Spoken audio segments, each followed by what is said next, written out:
So feeding the ducks. I'm sure you did this as a child, but actually even as an adult, it's still a really lovely activity to be able to do. Take this beautiful goose, or I believe it's a goose, could be wrong.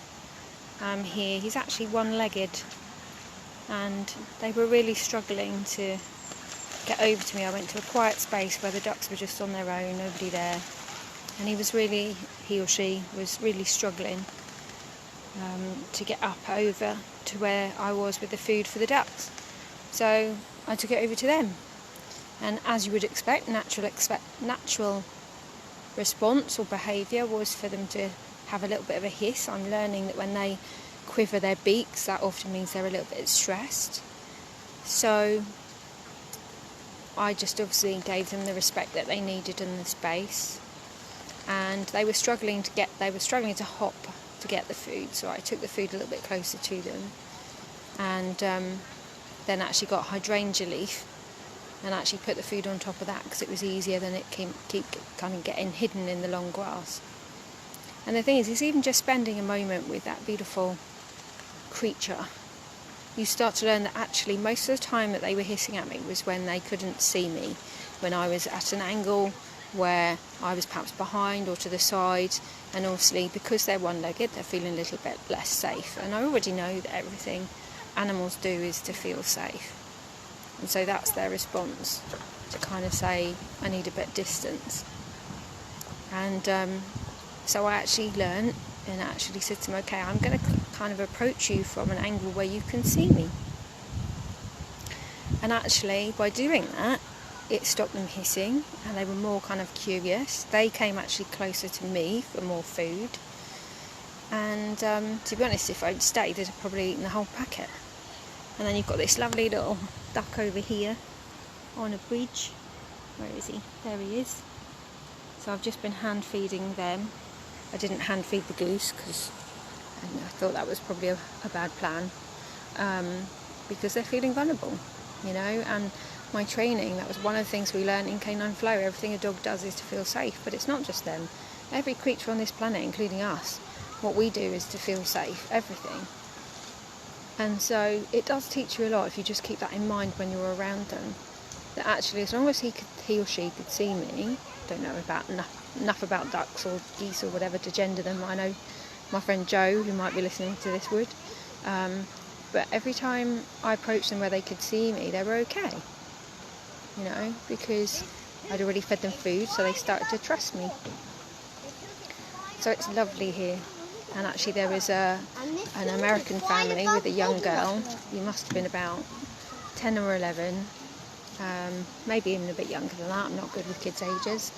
And the mum was a little bit disappointed. She was like, oh, I didn't know you could get swan and duck food. And me being me, I was like, well, do I have your permission to give her some? So she said yes, but the little girl was a little bit unsure about feeding the ducks. So I said, well, why don't you have it and you can show her how to do it?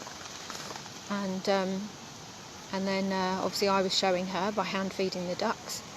And then I said, well, why doesn't Dad do it? So I gave Dad some food. So Mum and Dad had some food, and then the little girl had a little bit of food to give to them and stuff. And there was a little boy, I think, that was also with them, so he started hand feeding the ducks. And it was just lovely because, it's just nice to see the respect that they have for them, and, it's lovely to see parents sort of teaching their child how to hold their hand out straight and just, hold it still and let them, get the food.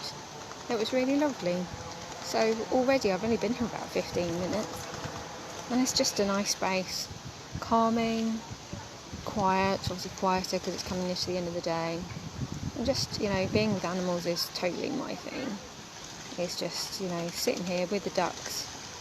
I could literally sit on the bridge on my bum quite happily and just watch them floating across the water, peddling their little legs underneath.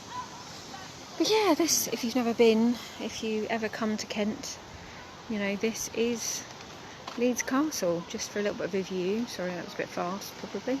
Slow it down a bit so you don't throw up. You've got the beautiful waterfall there, cascading. Shall we go over to this bit?